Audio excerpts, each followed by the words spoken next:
Esta es la segunda parte del video anterior. Estábamos hablando sobre la opinión pública desde el punto de vista de las cuestiones de la guerra de Ucrania. Hoy voy a seguir con la segunda parte con la cuestión de Rusia. Rusia tiene una historia distinta de la de Occidente en cuanto a los medios de comunicación.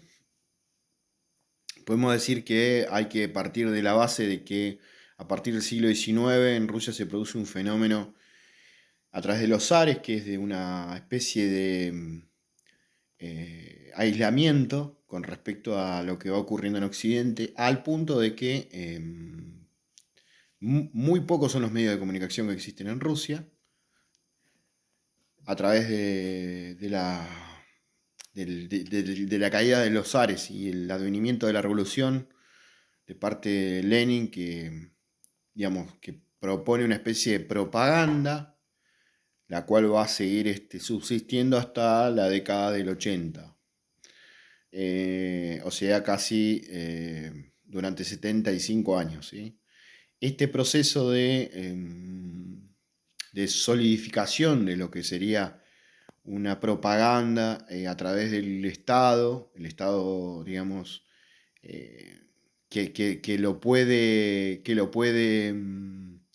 materializar a través de su canal.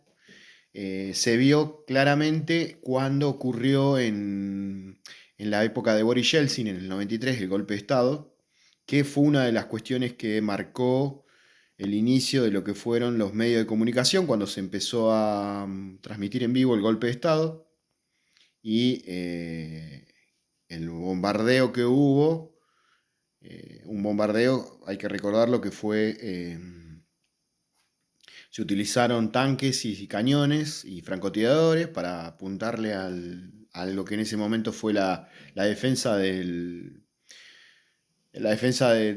último proceso de defensa de los comunistas y el advenimiento de lo que sería la teoría digamos, de los medios de comunicaciones masivos con la agenda, ¿no? Con la agenda research, con la agenda occidental, por así decirlo, que propone la creación de nuevos medios de comunicación.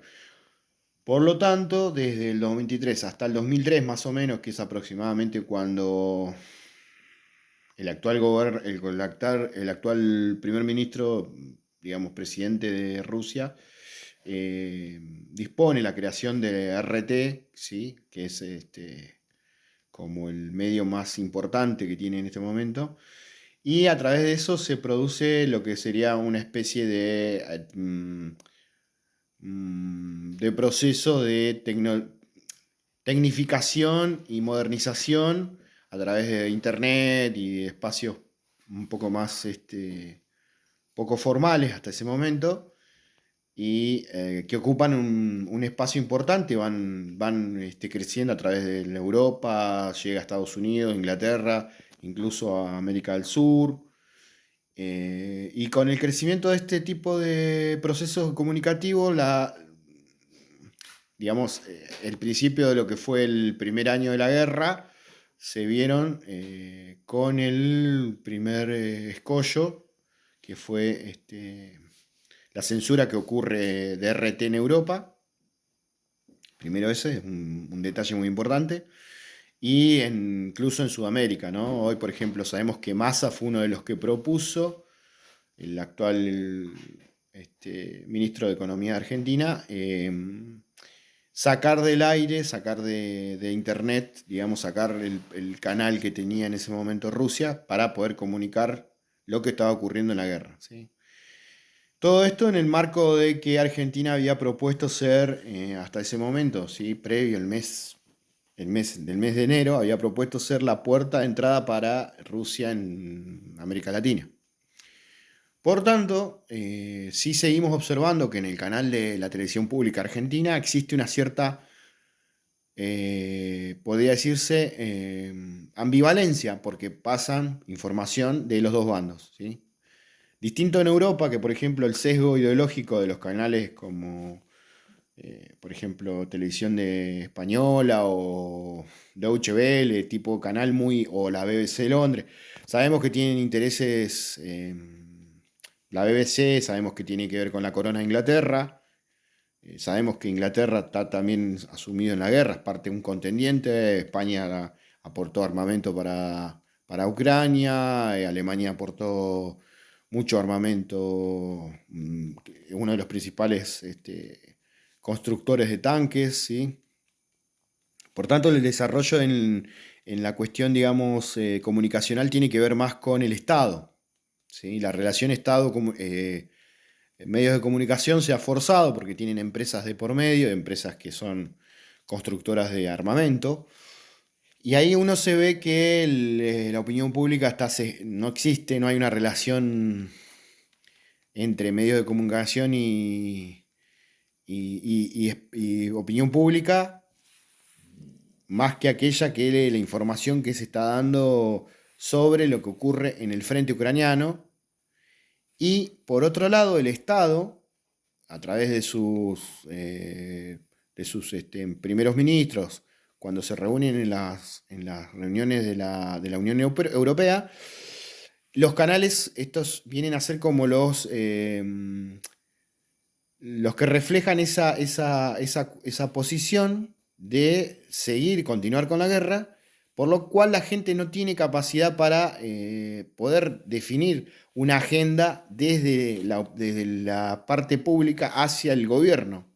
¿Sí? Recordemos que los medios vienen a ser como un interlocutor entre el gobierno y el espacio público.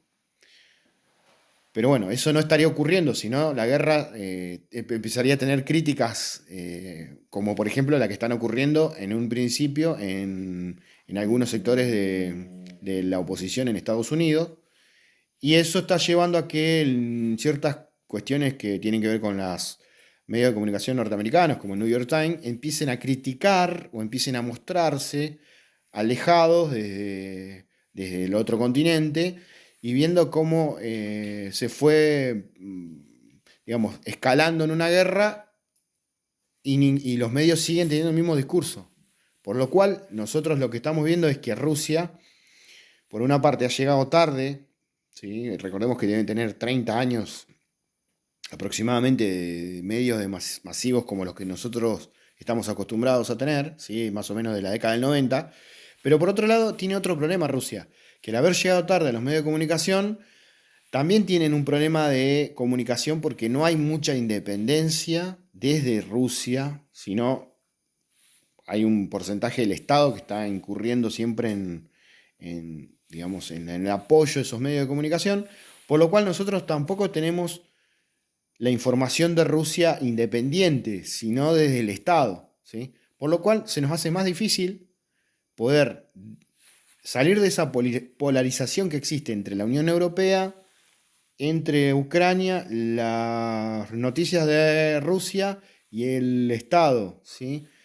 Por eso es tan difícil. En este momento uno empieza a entender que el fenómeno de la guerra está llevando a cambiar algunas cuestiones que tienen que ver con la comunicación, ¿sí? Eh, Muchas veces lo que uno piensa es lo que la política piensa, y lo que la política piensa es lo que ocurre en la realidad, ¿sí? Si nosotros definimos que la comunicación pública es muy importante para poder definir cuáles son los cambios que se van a poner o realizar en el siglo XXI, estamos frente a un nuevo problema que es el manejo de los medios de comunicación. Eso por la parte de Rusia.